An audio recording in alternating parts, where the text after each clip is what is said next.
So this video, I wanted to kind of just compile a bunch of thoughts I've had from seeing how the water and the beans kind of collide together and work together. I just wanted to share some of my thoughts that I've learned over the years while I work in my store, and I thought that they might be useful for improving your brewing and just a different take on how I understand coffee myself. So there's going to be a few things I'm going to be going over. The first one is going to be the differences between a conical and a flat bottom filter, then the type of water we're going to be using, the kettle and the type of spouts that can affect the brews. And it's going to be a little bit about the beans and, more importantly, the gases and how I think the gases kind of tell you everything about the brew. And then just dive deeper into the extraction theories once we kind of have the base going through. So it is going to be a bit of a heavier and more theoretical video. So I hope you guys like this, and let's get right into it. So when it comes to pour-overs, there are two main types of drippers. We've got what's called a conical dripper, and then we've got a flat bottom dripper. So the conical one is more of a cone shaped and has a smaller hole at the bottom. And then the flat bottoms tend to be quite a bit wider, and it's got a flat bottom. So literally, it's exactly as it says. Now, personally, I brew one coffee at a time, so I personally like conicals more. I'm not a big fan of flat bottoms. The reason behind this is because I brew 20 grams at a time, and when you have 20 grams of beans inside of a cone, the bed depth is actually quite thick. So it allows us to control the first drip so that it has a nice and rich texture. Whereas a flat bottom 20 grams tends to be quite a bit more shallow, and therefore the first drip comes out very quickly, allowing for a very thin beginning to the brew, which in turn creates what I think is a slightly under-extracted coffee. Now, there are arguments to this because there are different types of flat bottoms. From what I know, the Oria is quite small and it has a very small base, which allows it to have a nice flow rate while brewing a single cup of coffee. I personally haven't played with the Oria, so it's mostly my experiences with the Kalita and the April dripper. Now, the flat bottoms on the other side, when brewing larger than 1 cup, are actually very good for it. So anything over 1 cup, I think the flat bottoms are a great dripper. For single dose and single cups, I think conicals are better. Now that we have the differences out of the way, my favorite dripper is probably the Hario V60 01 size. I think being able to pour really close to the bed allows me to have a lot more control. But the standard obviously is to go with a 02, and in the 02 line, I think the metal one looks the best. Aside from these, what's been gaining a lot of popularity in terms of both looks and functionality is the origami dripper. The origami has very high bypass, I would say. There's almost no grooves. The paper is barely touching the filter itself, or like the dripper itself, and therefore allowing for a faster flow rate. And so I think the origami creates brighter coffees, which might be useful for some people. But there's also the switch. The Hario switch is quite an interesting invention. I don't know if I would put it in either a conical or a flat burr because it has a switch that makes it a full immersion. By having that immersion, you can have a really long first drip. So I think the ceiling for the switch is higher, but then the floor can also be higher since it's naturally just a V60 or a V60 with immersion. So shout out to the switch. Next thing I want to talk about is the water. Now, because coffee is mostly water, water is technically the most important ingredient inside your coffee. You can use these packets of mineral content that you can pour into like a deionized water or like a distilled water to create the perfect water. Now, for me, I know most people aren't going to go and spend the money or take the time to create that perfect water. I mean, there are other things you can look up, and people use like bath salts or like baking soda and other forms of salts to create their perfect water. But personally, I don't go that far. I like to tell people that if there's a specific type of water you enjoy drinking, whether it's a bottled water or a filtered water of some sort, I would just use that. I know it does affect the extraction and everything, and I know it can make your coffees more flat or whatever it is, but it's kind of like cooking with wine. If you aren't going to drink it, don't cook with it. The same is for this water. If you aren't going to drink this water, don't brew with it. So find the water that you like tasting the most and just use that as your base. So yeah, before we get deeper into this topic, now the video itself is going to be quite a deep talk about my thoughts on coffee. I generally do my best to answer all the questions in the comment section below. So if you guys have any questions that you wanted to ask, or if you want more clarity on it, before I release more videos that goes deeper into some of these topics, make sure to leave it in the comment section below. So I will do my best to answer everybody. And if you want, we can actually start a discussion, because I think it's more important to create a conversation than to just straight up tell people, this is what I think, you're right, you're wrong. No, none of that happens here. I just wanted to kind of stimulate people's ideas and share my current thoughts on coffee itself. Now, for those of you that are new here, my name is Vincent, and I do own a coffee shop, and I've had it for 7 years, and I've started this roastery, which is also connected to the YouTube channel, called Kettles Coffee. Had it for about 4 to 5 years now, and I've developed a lot of techniques or thoughts around coffee through my experiences at the shop. Now, at the shop, I'm actually just a pour-over specialist, so all I do is pour-over. All I do is think and talk about pour-overs. Well, to my customers, I talk about everything but coffee. But personally, I like to spend a lot of time developing better or different understandings through just seeing how the coffee is kind of react when the water is touching it. So, and my favorite gear and my roasts are all on my website, and there will be a link in the description below, because people keep asking me to link some of the equipment I use. Now, for the ones I don't sell on the website, I will have like a link on like Amazon or whatever for it, or like the website for it. So if you guys want to follow along my coffee journey, make sure to subscribe and hit that bell notification so you can get the latest updates on my newest techniques. Kettles. Gooseneck kettles are a must for pour over. So gooseneck kettles are these kettles that have literally a very thin like spout, and that's what they call a gooseneck, because it kind of just, you know. But among all the different gooseneck kettles, they all have something a little bit different about them. So some of the most popular electric kettles are like the Stag or the Bonavista, which I currently use in my store. But my favorite of all the electric kettles is probably the Brewista. Now, the Brewista, so the Stag is probably my least favorite, just for the record. It's really heavy, it's really tall, and then the spout is really just like vertical. And then the flat side, or like at the very end of the spout, is just a flat thing. So you're always pouring from a very high height. I like to be able to pour very close to my coffee bed, so the Stag is the worst of all kettles, like if you want to have a good coffee. If you want to have a very good looking like kitchen, damn, that Stag looked the best, okay? When it comes to the Bonavista, that's the one I use. It's because it was accessible when I opened my store. I don't think it's the best. I've just kind of gotten accustomed to it. It's got this flat end to the spout, so you're always pouring from a slightly undesirable angle. And it's a lot easier to get the droplets, which not always the best. When it comes to the electric ones, the best is the Brewista. The Brewista has a very nice thin spout, very controlled, and it has a slight angle, but it's a little bit deep for my liking. So that would be my only complaint. And it allows you to pour more from a vertical kind of spout or an angle. And so the direction of the flow is more vertical. Now, is that a good thing? Is that a bad thing? It's just a preference. It's just how you play along with it. Of all the three main like electric kettles, that one's my favorite. Personally, though, I actually like a stovetop kettle. That's my favorite one. It's the Hario Buono, the 700 milliliter one. It has the perfect size in my opinion, and the kettle is actually it's like a pancake, so it's nice and thin.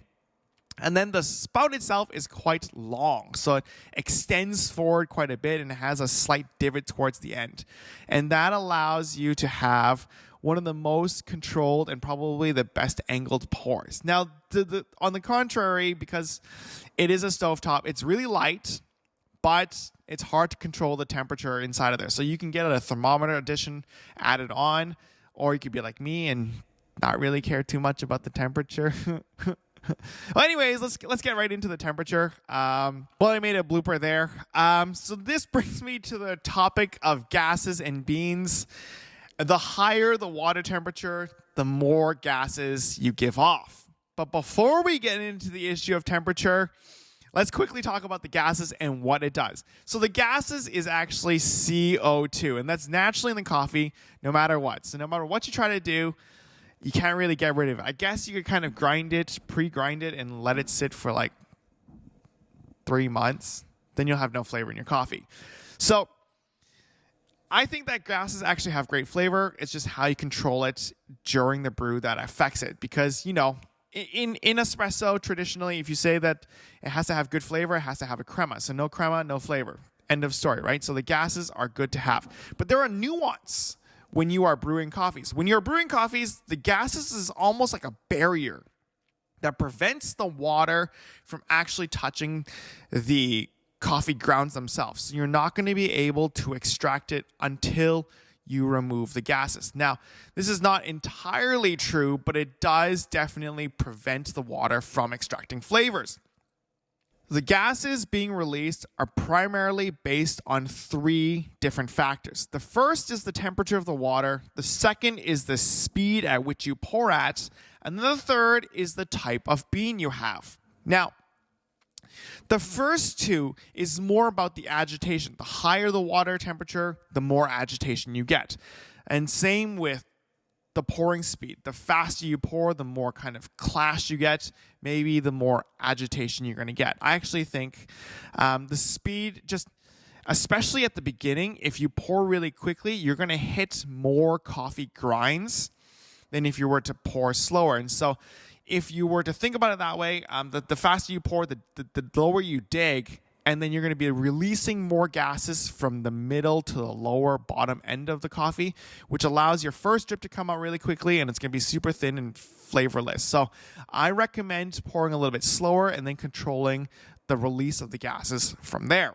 As for the bean type itself, certain regions naturally just have more gases than others. Like, for example, I find that places like Guatemala or Colombia, they tend to have more gases. Maybe it's the way they wash it. Maybe, I'm not too sure.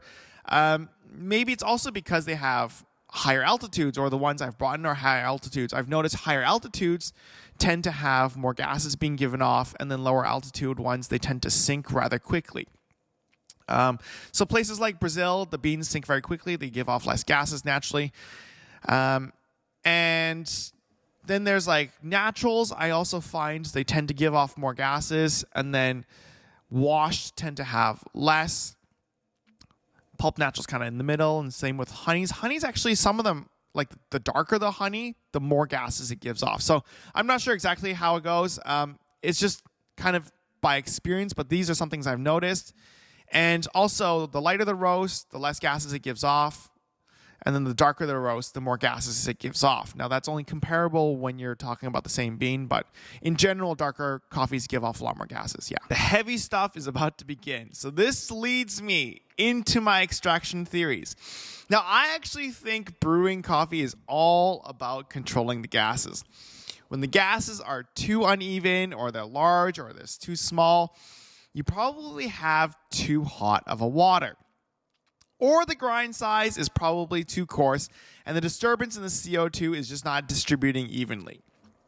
Personally, I like to see a very nice foam when I'm brewing my coffee. It's almost like a microfoam that covers the top of the brew, that prevents the good flavors from oxidizing and leaving the brew. Now, for the grind size, this might come off as super controversial, but I actually tend to grind really fine, and I don't change my grind sizes. Now, hear me out. When it comes to brewing coffees, or anything for that matter, I think when we're learning or when we're brewing or doing anything, we should be keeping everything but one thing constant. And so the thing I'd like to keep inconsistent is the pour itself, because every coffee bean reacts differently to the water. Or sometimes I have a stronger start, sometimes I have a weaker start, or sometimes I set my divot a little bit off. Those things all play into how the gases are going to be released. So when I try to keep everything constant, except the pour itself. Now, I've actually dialed all my coffees in for 20 grams of beans, and that's why my grinds I can keep quite thin or keep quite fine. Now, if you want to be brewing with smaller cups of coffee, so like maybe with like 15 or 16 grams, I think it's better to use something like a or lower bypass brewer like the Kono or the Mugen is a very good example. And to grind a little bit finer to prevent the first drip from coming out too quickly.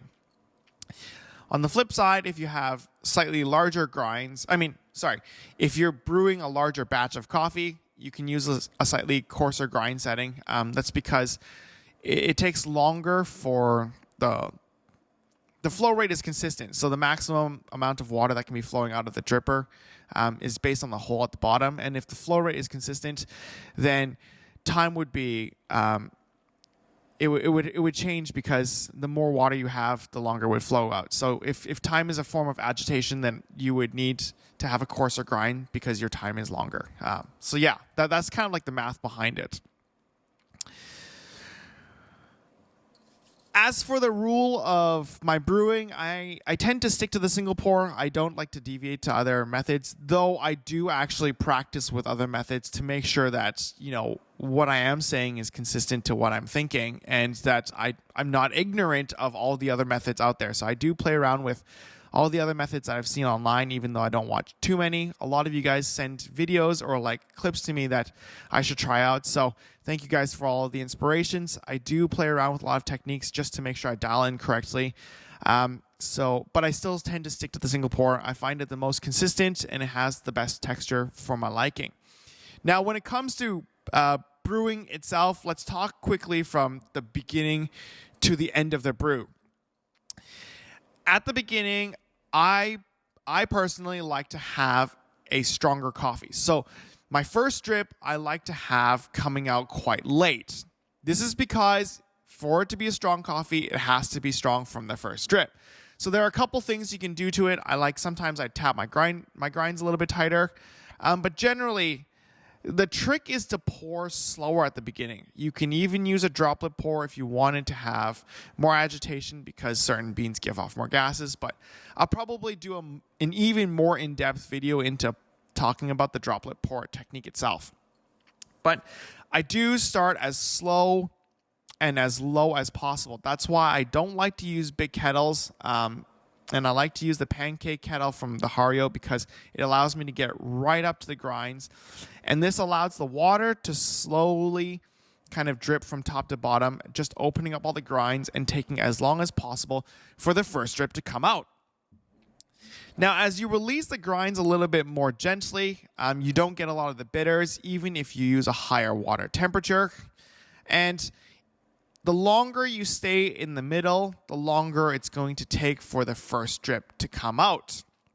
At least that's what I've noticed. If I move towards the edges, it tends to kind of open everything up, and the water being suspended at the top ends up just draining a little bit faster. So I like to stay in the middle, and then as the water moves towards the edges, you're going to notice the dome, and it's going to get very dark. So what I want you guys to do is to flip the dome inside out by moving to the edges and just speeding up just a little bit to kind of push the edges out. And this is how you flatten it, and then you release all the trapped carbon dioxide that was in the dome.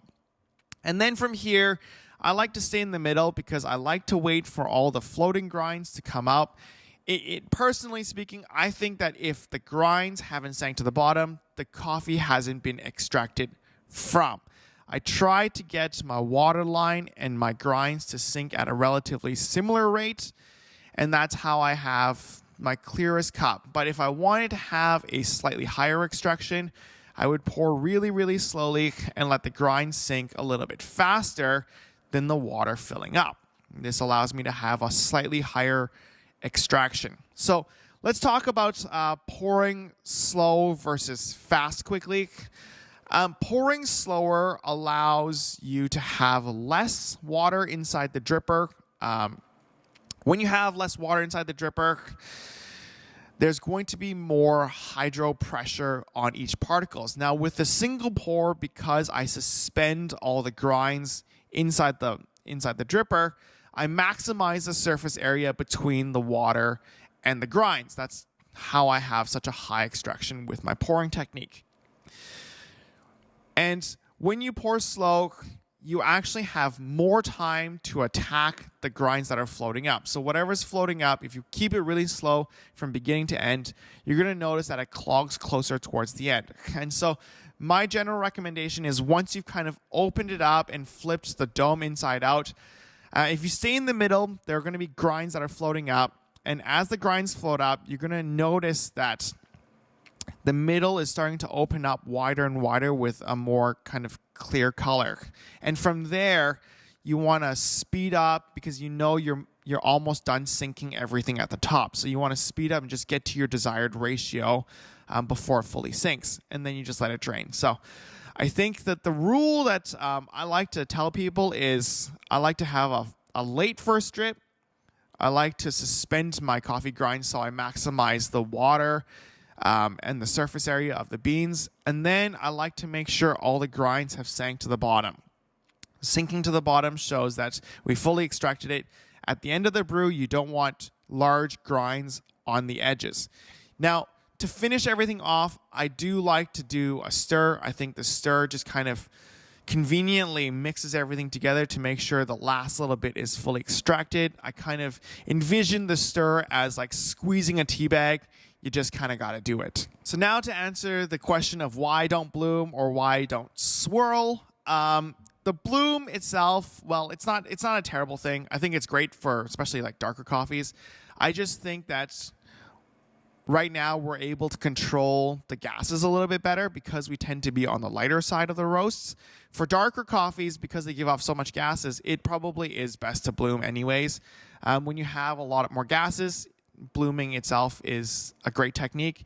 Now, the one thing I would take away is I don't like to bloom till it's dry. I think when it dries up or you have a very long bloom, once the coffee kind of settles at the bottom, they kind of stick to each other. And I find it very difficult for my water stream to break through and kind of hit everything as evenly as I would like it to. I feel like it just ends up over extracting the top and then it might be under extracting the bottom. So that's a personal thought.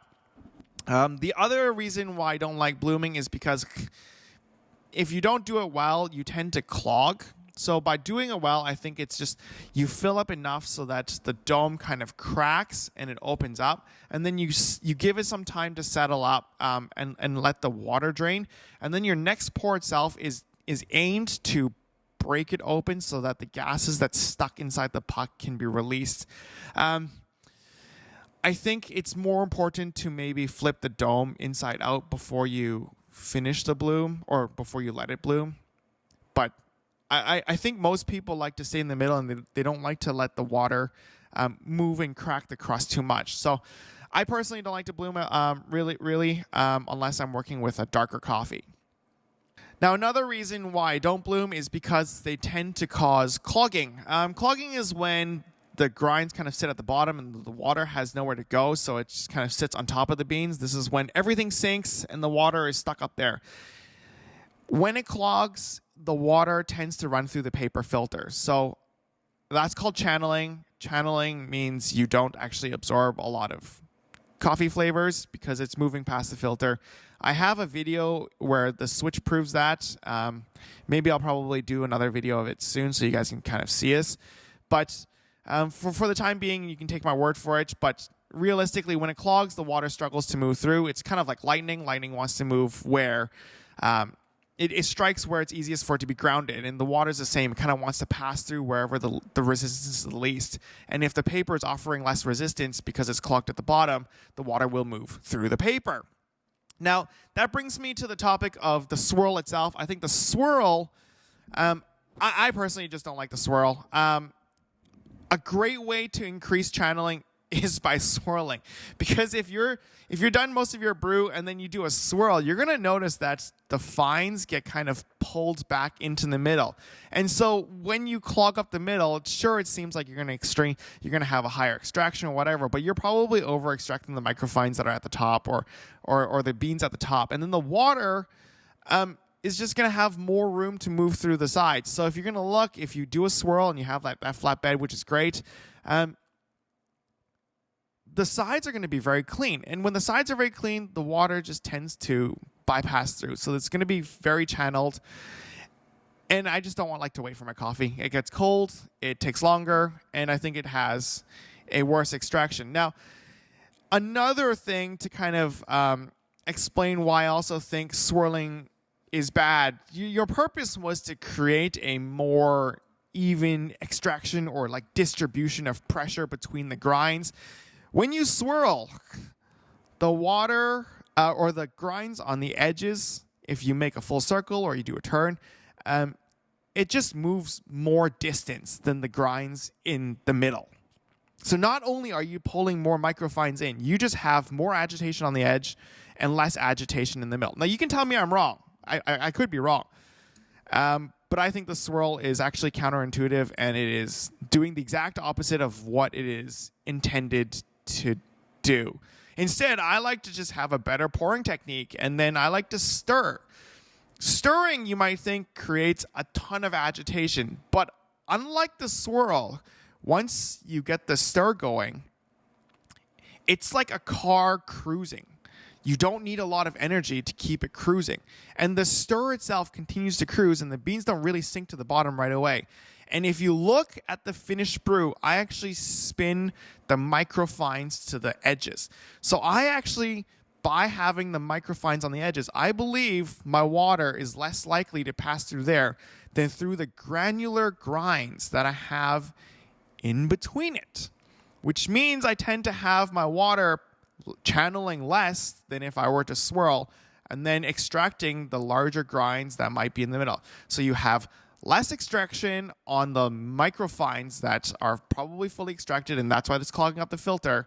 And then you're going to have more time and more energy to extract the larger grinds that are sitting in the middle. So that is why I don't like to swirl, and that is why I like to stir. For me, brewing coffee is like doing a mathematical equation. You're always trying to solve for zero, where the end result is just zero flavors left within the puck at the end. Well, you're just trying to extract all the good flavors at the very least. Now, you'll notice I always have a muddy wall on the sides, and that's to encourage the water from not moving through the paper filter and then trying to go through the middle, absorbing more and maximizing all the flavors in time to extract everything in the middle.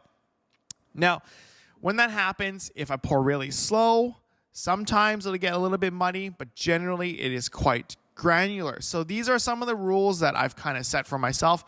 I like to see a long first drip. I like to open it up, wait for all the grinds to float up, and then slowly work my way to finish it. And then at the end, I have the muddy wall to prevent the water from leaving through the paper filter as much as possible. And then having a slightly granular or slightly muddy is also fine, but nothing like too chunky or too muddy. So at the end. And so that's kind of like what I think is the visual cues for me to say that my coffee was well brewed. And that's kind of currently how I see brewing coffee. So these are some of my theories that I've come up with. I hope you guys like this video. I know it was quite a bit of a longer video. It is quite well packed with information though. They are entirely just my opinions. And so if you guys have any questions or if you guys want to talk about it, just leave it in the discussion or in the comment section below. I'd love to have a discussion with you guys. And if you guys haven't already, make sure to subscribe. And then thanks for watching. I'll catch you guys in the next one. Bye.